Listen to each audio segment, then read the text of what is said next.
Okay, welcome everyone to This Week in the Course. Thank you for joining us. We're honored to have Dr. Andrew Nicholson with us. He is an associate professor of Asian and Asian American Studies at Stony Brook University. Dr. Nicholson's primary area of research is in Indian philosophy and intellectual history. He's also studied Sanskrit, Hindi, Indian philosophy, and yoga with teachers in India. He has two books, his first called Unifying Hinduism, Philosophy and Identity in Indian Intellectual History, and his second called Lord Shiva's Song, the Ishvara Gita. We're honored to have you join us, Dr. Nicholson. Welcome. Thank you very much. It's an honor to be here and to talk with all your students. Great, so we'll get started with the first question. And I'm guessing you might get this a lot, but we're talking about in the course how there's different ways of thinking about and defining yoga. Mm-hmm. So I want to ask you if you could tell us what you mean when you say the word yoga. Yes, that's a very difficult question, actually. I'll try to keep my answer as short as possible. But so the word yoga, as many of your students will know, comes from Sanskrit, the ancient language of India. And literally it means a kind of joining. It's even related to the English word to yoke, like to yoke oxen or a horse to a chariot or something like that. And so that's very much an operative metaphor we find in a lot of early texts that talk about yoga. Perhaps the earliest clear example of a text talking about yoga in Sanskrit comes in around the 3rd century BC from the Katha Upanishad. And it tells us that the intellect is like a charioteer at the front of the chariot. The mind is the reins the charioteer is holding, and the senses are the horses. And so yoga, yoking the horses, means disciplining and controlling the senses and the mind.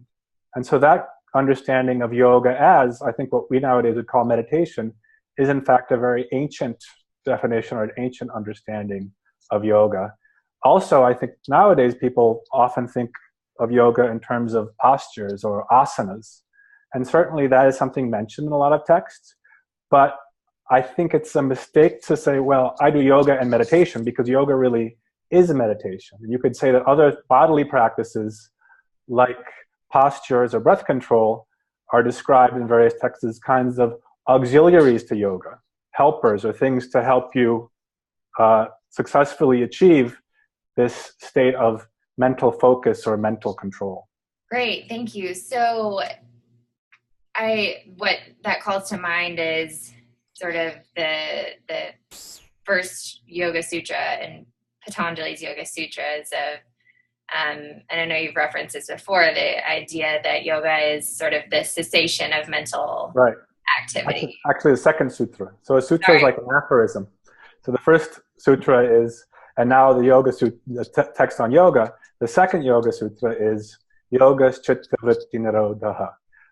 It's a definition of yoga. It says yoga is the calming or the cessation of the activity of mind. And so it's very much about quieting the mind. And that's a very important and prevalent definition, but not the only definition. So we should also add that there are other texts that are more theistically focused, like the one you mentioned I translated, Lord Shiva's Song. There it says, yoga is quieting all mental activity except for concentration on Shiva. And so mental union with Shiva is the highest kind of yoga. And in these theistic traditions, we find something a little bit different, I think. It's more focused on yoking oneself to God rather than just quieting the mind. So that's an important variation. Like I said, there's not just one definition of yoga. There are a kind of group of related understandings of yoga. Right. And so the one in Patanjali is just one of many different similar definitions of yoga. I think sometimes people talk about the Indian yoga tradition, ignoring the fact there were lots and lots of different yoga traditions, and Patanjali's tradition is just one of them. So Buddhists had yoga traditions, Jains had yoga traditions. Among the groups we now call Hindu, there were lots and lots of yoga traditions that had different understandings, as I just mentioned. Theistic ones like Patanjali that are not quite so theistically oriented, because for Patanjali, he doesn't say the highest goal of yoga is union with God. I know a lot of modern yogis want to read him that way, but he actually says it's about quieting the mind through a kind of objectless mental stilling that allows you to achieve this highest state, which he calls kaivalya, which means aloneness. And so that's another big difference, is that he was actually a dualistic philosopher. Most Hindus nowadays tend to be monists. They believe in the oneness of everything. Patanjali, you can say, believed in the two-ness of everything. So he belonged to the school called Samkhya, which was a dualistic school that said there were two fundamental realities. There was spirit, known as Purusha, and matter or nature, known as Prakriti. And our job, according to Samkhya, is to distinguish or differentiate what we really are, the spirit, from the changing world of nature.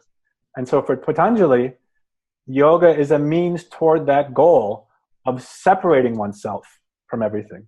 So it's a little bit ironic. The word yoga etymologically means joining, but for Patanjali, the highest state is a state not of joining, but of disunion, specifically the disunion of spirit with nature. But of course, later yogis, not just in the modern period, but even in the medieval period, weren't happy with that definition. And so they found ways to read him as being a monist or as having this understanding of union with God or union with Brahman, the absolute reality. But historians like me would say, well, that's not what he was about. In fact, that's what he was arguing against, these other schools that saw union or oneness as the highest goal. For him, it was really discrimination of spirit, which is eternal, and nature, which is changing. So that was his goal, and yoga was the means to that goal. Mm. So can you talk at all about how this text has really gained prominence in our culture today? Mm-hmm. Again, that's a long story that I don't want to bore all of your students with, but I'll just say that in the modern period, starting around the late 19th century, Patanjali was sort of looked to as being the classical yoga. There are a variety of reasons for that, but one very influential yogi named Swami Vivekananda, some of your students may have heard of, he came to the United States and went to the World Parliament of Religions in Chicago in 1893, and he was so charismatic, and his teachings about the ultimate oneness of all religions and how we're all sort of shooting for the same ultimate goal were very powerful and influential, I think, among a lot of free thinkers in North America and Europe. And he also was instrumental in putting Patanjali on a pedestal and saying, this is the best yoga. He called it the Raja Yoga, the royal yoga. And so if you're really interested in the true yoga, you should do this yoga and not those other weird yogas, like the kinds of yogas where you contort your body or you do crazy breath exercises to hold your breath for 2 days. These things that were often called hatha yoga, the yoga of force, forceful yoga. So he was kind of against postural yoga, interestingly enough, and he was more interested in this mentally oriented yoga that he found in Patanjali. Of course, later yogis, such as Iyengar or Patabi Joyce in the 20th century, did bring this body-oriented yoga to the United States, and that's the kind of yoga I think people think about today when they think about yoga. But that was kind of suspect in the 19th century. These Victorians were not really interested in toning and transforming their bodies.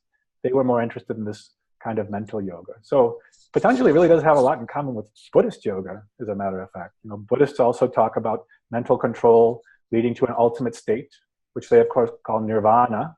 So it's a somewhat different philosophical understanding of the goal, but the techniques we find in Patanjali are actually quite similar, and in fact, in some cases, even borrowed from earlier Buddhist yogas. Mm. So in your article, you wrote an article called "Is Yoga Hindu?" And so you mentioned this sort of confusion or concern by some people that yoga, that as it's being practiced in sort of secular spaces and public schools, is that they're concerned with that, and mainly because they think that, you know, we're worshiping a certain god, or that it's religious somehow. So, Right. or that it's just at odds with their own beliefs. Can you talk about that a little bit more? Why someone would be concerned, and just elaborate on that. Yeah. Well, so we have this strange idea in America of the separation between church and state, which is a pretty young idea, actually. I think historically most countries, you know, the king adopted one religion and he expected his subjects to more or less fall in line. And if they didn't, you know, they wouldn't receive the kind of patronage. And so there really was one religion established as the official religion, if you look back on Europe, or even in the kingdoms in India. And oftentimes there was a lot of competition for patronage there. But here in America, we have this idea that, you know, we shouldn't have Christian prayer. You shouldn't say the rosary before a football game. And likewise, for instance, there was a recent court case in Encinitas, California, where some Christians said, we shouldn't be doing yoga in gym class in school. And what's interesting is the judge who ultimately decided the case said, well, yoga is not religious in that way. And that's something I think a lot of religion scholars themselves would have problems with, because certainly yoga has been connected with religion historically, but it's not just one religion or not just one religious tradition. So in the article you mentioned, Is Yoga Hindu? I talk about Buddhist yogas, Jain yogas, different Hindu conceptions of yoga, Muslim yogas. Many people might not know that in the 15th and 16th centuries, Sufis, or mystical Muslims living in northern India themselves adopted yoga techniques. So they would meditate on chakras, then associate them with the different names of God, for instance. And now in the 20th and 21st centuries, there are even Christian yoga movements. There's one called Praise Moves, where these evangelical Christians will associate different postures with different biblical passages. And so I think what's interesting is yoga continues to be adopted by all of these different people with these different religious goals, and it's seen as somehow helping you along your path, whatever your path or whatever your end goal might be. And there's even a tradition of atheist yoga, or not, you might even call it secular yoga in India. There's an interesting verse. This is from a 13th century text in Sanskrit called the Dattatreya Yoga Shastra. It says, whether a Brahmin, an ascetic, a Buddhist, a Jain, a skull bearer, or a materialist, a wise person endowed with faith who is constantly devoted to the practice of yoga obtains complete success. So even a materialist, even someone who doesn't believe in the existence of a life after this one, who doesn't believe in a God, can still obtain success through yoga. And certainly, you know, there are plenty of yoga sessions in gyms in the United States where there's absolutely no religious component whatsoever. Nobody's chanting Om Shanti, nobody's talking about chakras, nobody's talking about the Buddha. And so I think certain forms of yoga have become secularized in the modern world, but others are associated with various religious traditions, not only Hinduism, but other religious traditions too. So you talk about too, I find this quote really fascinating from this article, the idea that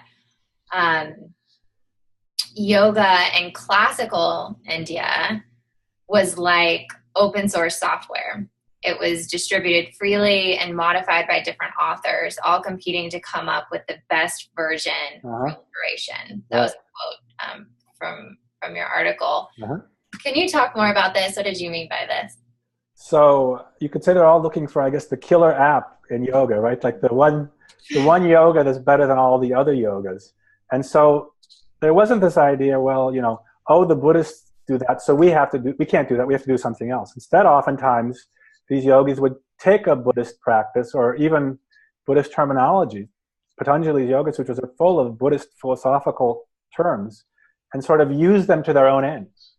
So the Buddhists certainly didn't agree about his basic understanding of dualism and separating spirit and matter, but he used a lot of the psychological insights and the specific terms that Buddhists used in their yoga texts toward this new end.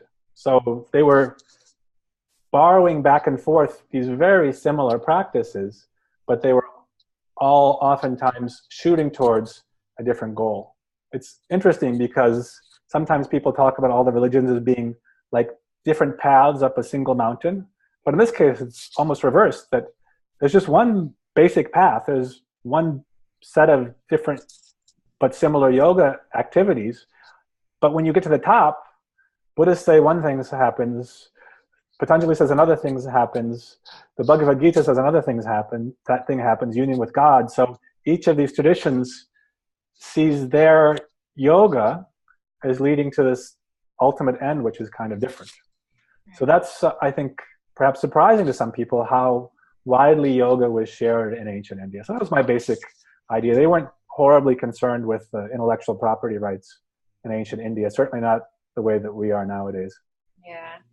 Speaking of those rights, you know, there's also concern and stories of this idea that teaching yoga today is a form of cultural appropriation. Mm-hmm. What's your take on this? Yeah, I guess what does cultural appropriation mean? I would say there are actually some good kinds of cultural appropriation, right? Like Patanjali, you could say, well, the tradition of cultural appropriation goes back at least 2,000 years to these various groups who were appropriating ideas from one another and recontextualizing those ideas. So I think there can be beneficial forms of cultural appropriation. I think one way I look at it is, what are the intentions behind someone borrowing some cultural artifact or idea or symbol from another tradition? Are they doing it respectfully? Are they doing it honestly and not trying to hide what they're taking from this other tradition? Or is it clueless and disrespectful? So I think historically, most yogis, when they came from India to the West, they were thrilled to have people practicing yoga. Non-Hindus, white people, Christians, Jews, whatever. They wanted these people to practice yoga. So they didn't think of it as a pernicious kind of cultural appropriation. But certainly there are some pernicious kinds of cultural appropriation. You know, when I see, images of Hindu gods on doormats or toilet seats, that seems just utterly clueless to me. Like, these people don't understand the significance of these symbols to Indian and Hindu culture. But when you look at yoga, and most of the yogis I know who are really genuinely open and interested in these practices and learning more about them, I think while it may be a kind of cultural appropriation, I find it a kind of positive openness. So I think appropriation might be a kind of pejorative word for borrowing more generally, which is something that cultures have been doing for thousands and thousands of years. So I honestly am not that concerned with yoga being cultural appropriation, but I do think we have to have sensitivity in general, not just about yoga. Right. So it's sort of, I think you elaborate on this more in your article, but the idea that things just mix over time, different belief systems mix over time. And I think, what was the quote? It's like mixing pure water with pure water. That's how I ended the article, right? So there's a famous quote from the Upanishads that talks about pure water being mixed with pure water. So instead of thinking of these different traditions as being kind of walled off and separate from one another, in fact, they've always been fluid. I mean, we've had interactions between Indians and European cultures at least since Alexander the Great went to India and came back with ideas about Indians. And some people have argued he influenced Indian culture pretty significantly with Greek ideas. So there's been this constant flow back and forth of ideas. You know, the old Rudyard Kipling poem, "East is east and west is west and ne'er the twain shall meet." Well, he meant that ironically, because in fact, they've been meeting for thousands upon thousands of years. And these new forms of yoga are just one more example of that. So, I mean, trying to hold back cultural mixing, it's a little bit like, trying to hold back the ocean when it's flooding. Even if you want to, it's kind of futile. So instead, I think we should just acknowledge and be open about these different mixtures of practices, which, sometimes people say, well, Christianity is fundamentally different than Hinduism. Well, you find influences from Hinduism on Christianity, influences from Buddhism on Christianity, going back into the pre-modern period as well. And certainly in the modern period, there have been Christian meditation traditions, like a Benedictine monk named Bede Griffiths, who was fascinated with Hinduism and thought he would bring some of these contemplative practices from Hinduism into Christianity. So certain Christians in the 20th and 21st centuries have actually found Buddhist meditation and Hindu yoga as something welcome that might actually enable Christians to rediscover these earlier practices in their own traditions. Mm-hmm. So I, personally, as someone who's raised in a Christian background, I am not so threatened by the idea of these mixings of traditions, because even in Christianity, what you find at the very beginning is mixing of these Greek or Hellenic traditions with these Semitic or Jewish traditions. That's at the very foundation of Christianity. So of course there's going to be mixing. It's just a question of what kind of mixing, I think. Mm-hmm. That's what we have to be cognizant about and honest about. Mm-hmm. So it's about embracing, but also respecting the tradition. Yeah. And there might be certain mixtures we don't like. I find the certain kinds of Christian fundamentalism and certain kinds of Hindu fundamentalism, they've begun to agree about a lot of things. And there are even, attempts by Christian fundamentalists to come into contact with Hindu fundamentalists and, create political movements. I find that kind of mixing repugnant, personally, and I'll speak against it. But there are other sorts of mixtures that I find welcome and useful. And I think yoga and the way it's developed in the 20th and 21st centuries is one of those. So, it doesn't mean all mixing is good. It means mixing is a fact, and we should, approach it understanding that's the case, encouraging the practices and the ideas that we think are valuable, and discouraging the ones that we think are not valuable. Mm-hmm. Well, great. Thank you so much for your time. We've learned so much from you today, and we really appreciate it. Thank you. I hope the things I said have something at least to do with the other aspects of your course. I hope they can at least maybe bring up some new ideas that you hadn't talked about before in your other lectures in the course. Thanks a lot. Yes. Thank you.